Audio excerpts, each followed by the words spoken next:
구약성경 열왕기하 11장 1절에서 12절까지 우리 한 목소리로 함께 봉독합니다. 아하시아의 어머니 아달랴가 그의 아들이 죽은 것을 보고 일어나 왕의 자손을 모두 멸절하였으나 요람 왕의 딸 아하시아의 누이 여호세바가 아하시아의 아들 요아스를 왕자들이 죽임을 당하는 중에 빼내어 그와 그의 유모를 침실에 숨겨 아달랴를 피하여 죽임을 당하지 아니하게 한지라. 요아스가 그와 함께 여호와의 성전에 6년을 숨어 있는 동안에 아달랴가 나라를 다스렸더라. 일곱째 해에 여호야다가 사람을 보내 가리 사람의 백부장들과 호위병의 백부장들을 불러들이고 여호와의 성전으로 들어가서 그들과 언약을 맺고 그들에게 여호와의 성전에서 맹세하게 한 후에 왕자를 그들에게 보이고 명령하여 이르되 너희가 행할 것이 이러하니 안식일에 들어온 너희 중 3분의 1은 왕궁을 주의하여 지키고 3분의 1은 수르문에 있고 3분의 1은 호위대 뒤에 있는 문에 있어서 이와 같이 왕궁을 주의하여 지키고 안식일에 나가는 너희 중 2대는 여호와의 성전을 주의하여 지켜 왕을 호위하되 너희는 각각 손에 무기를 잡고 왕을 호위하며 너희 대열을 침범하는 모든 자는 죽이고 왕이 출입할 때에 시위할지니라 하니 백부장들이 이에 제사장 여호야다의 모든 명령대로 행하여 각기 관할하는 바 안식일에 들어오는 자와 안식일에 나가는 자를 거느리고 제사장 여호야다에게 나아오매 제사장이 여호와의 성전에 있는 다윗 왕의 창과 방패를 백부장들에게 주니 호위병이 각각 손에 무기를 잡고 왕을 호위하되 성전 오른쪽에서부터 왼쪽까지 제단과 성전 곁에 서고 여호야다가 왕자를 인도하여 내어 왕관을 씌우며 율법책을 주고 기름을 부어 왕으로 삼음에 무리가 박수하며 왕의 만세를 부르니라. 아멘. 할렐루야. 하나님의 은혜가 오늘 새벽에 하루의 첫 시간을 주 앞에 드리는 우리 믿음의 가족들에게 함께 하시기를 예수님의 이름으로 축원합니다. 오늘 말씀은 유다의 이 아달랴에 대한 그런 내용을 담고 있습니다. 북이스라엘의 예후가 쿠데타를 일으키면서 요람 왕만이 아니라 유다의 아하시아 왕까지 죽입니다. 이제 그것이 유다에 큰 영향을 미치게 되어지죠. 이 아달랴는 자신의 아들이 죽은 것을 보고서 자신이 왕이 되고자 하는 그런 욕심을 냅니다. 그래서 유다의 왕족을 모두 죽였습니다. 그 아달랴의 탐욕으로 다윗의 자손이 왕이 되는 것이 이제 끊길 위험에 처해진 것이죠. 오늘 말씀의 2절에 보면은 요람 왕의 딸 아하시아의 누이 여호세바가 아하시아의 아들 요아스를 왕자들이 죽임을 당하는 중에 빼내어 그와 그의 유모를 침실에 숨겨 아달랴를 피하여 죽임을 당하지 아니하게 한지라 이렇게 기록을 합니다. 여호세바는 유다를 구원하는 역할을 합니다. 대부분의 왕족 사람들이 아달랴에 의해 죽임을 당하는데 여호세바의 용기 있고 재빠른 동작으로 이 아하시아의 한 살배기 아들이 죽임을 당하지 않는 그런 기적이 이제 일어나는 거죠. 아달랴의 탐욕의 뜻이 이루어집니다. 결국 왕이 되어지죠. 그리고 6년을 통치를 합니다. 아달랴가 탐욕으로 6년간 왕의 역할을 할 수 있었습니다. 그런데 1년만 통치한 이 아하시아도 왕으로 또 인정을 받는데 그에 반해서 이 6년간 통치를 하였어도 이게 왕으로 제대로 인정을 받지를 못합니다.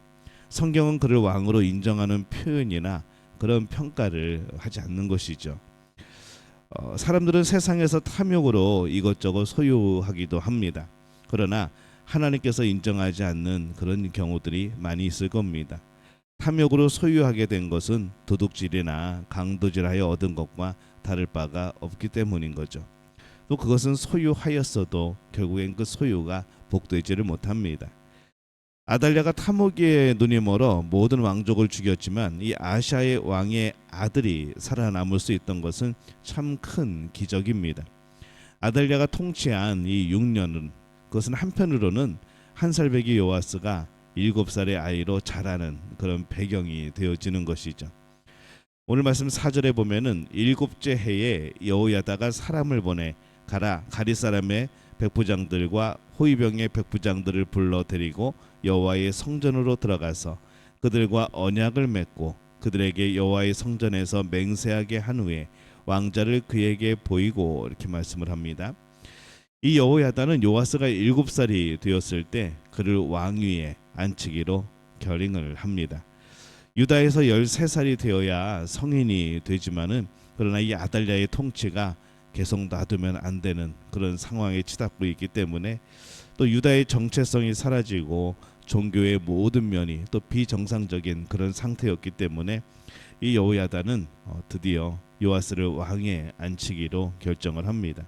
그래서 요아스가 7이 된 시점에 이 여호세바의 남편이고 대제사장인 여호야다가 움직이게 된 것이죠. 여호야다는 궁전의 호위병들을 불러서 이 요아스가 살아있음을 알리고 또 그들과 언약을 맺은 후에 실제로 그 요아스를 보여줍니다. 여호야다는 군대의 지지를 받고 이 요아스의 왕위를 올리기 위한 단계를 밟아 나갑니다. 오늘 말씀의 12절에 보면은 여호야다가 왕자를 인도하여 내어 왕관을 씌우며 율법책을 주고 기름을 부어 왕으로 삼음에 무리가 박수하여 왕의 만세를 부르니라 이렇게 기록을 합니다. 군대의 지지가 있었고 또 대중의 지지까지 얻으면서 이제 요아스가 왕위에 오릅니다. 이것은 아달랴가 그동안 지지받지 못했다는 것을 또 한편으로는 의미하기도 하지요. 왕위가 그의 것이 아니니 그 자리에서 자신의 탐욕만을 채웠던 그런 섭정 기간이었기 때문에 또 사람들은 새로운 왕에 대하여서 기뻐하였을 겁니다. 요아스가 나이는 어리지만 그가 다윗의 자손이기에 종교계 그리고 군대 그리고 대중의 지지를 받으면서 왕위에 오릅니다. 이 유다라는 나라가 이제 정상이 되어 가는 것이죠. 요아스가 살아남기 참 어려운 그런 상황이었습니다. 그런데 이 여호세바라는 한 여인의 용기가 그를 살립니다. 그것은 유다를 살리는 용기였죠. 하나님께서 유다를 지키시기 위해서 이 여인의 용기를 또 사용을 하십니다.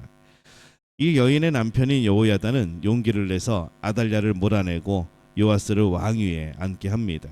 대단히 위험한 일이죠. 하지만 용기를 냅니다. 결국 불가능해 보였던 일이 이 여호세바와 여호야다라는 부부에 의해서 실제로 아름답게 이루어진 것이죠. 사람들이 불가능할 것 같다고 말하면서 포기하는 경우들이 참 많이 있습니다. 그러나 그것이 진리라면은 불가능해 보여도 해야 합니다. 그럴 때에 99%의 불가능을 하나님께서 100% 가능으로 만들어 주시는 거죠. 우리가 진리를 행할 때에는 가능성을 보고 하는 게 아닙니다. 그것은 진리이기 때문에 하는 겁니다. 유다의 역사가 아달랴로 인해서 6년간 단절된 것을 봅니다. 유다의 가장 큰 위기입니다. 그런데 한 부부의 용기와 또 그런 결단으로 이 유다를 향한 하나님의 기뻐하시는 뜻이 이어지는 것을 오늘 말씀 속에서 발견하게 되어지죠. 역사는 바로 그런 사람들의 겁니다. 또 하나님이 그런 사람들을 사용하십니다. 이 신앙인은 가능성에 매몰되어 살아가는 사람들이 아닙니다. 확률로 살아가는 사람들이 아닙니다. 하나님께서 기뻐하시는 뜻을 가지고 꿈꾸며 진리를 따르는 삶인 것이죠. 그러할 때에 역사를 만들어 가게 되어지고 하나님께서 우리를 통해서 또 역사를 이끌어 가시게 되어집니다. 그래서 결국 역사는 신앙인들이 만들어 갑니다. 하나님께서 그들을 사용하시는 것이죠. 오늘 우리의 믿음의 가족들이 하나님께 쓰임받는 그런 역사를 끌어가는 그런 복된 그런 분들이 되어지시기를 바랍니다. 하나님의 모든 계획과 하나님의 모든 일들이 이루어질 때 그 자리에 우리가 쓰임받고 또 우리가 그 자리에서 하나님의 놀라운 역사를 경험할 수 있는 그런 복된 우리의 삶이 되어지기를 예수님의 이름으로 축원합니다. 기도하겠습니다. 하나님, 은혜와 사랑에 감사를 드립니다.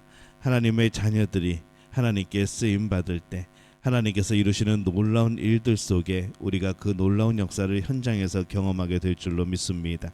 오늘 하나님의 뜻 가운데 살아가며 오늘 하나님의 계획 가운데 하나님께 쓰임 받으며 우리의 삶이 온전히 의미 있는 그런 삶이 되게 도와주옵소서. 하나님께서 기억하시고 하나님께서 칭찬하시는 복된 삶을 살아가는 우리들 되어지게 도와 주옵소서. 예수님의 이름으로 기도합니다. 아멘.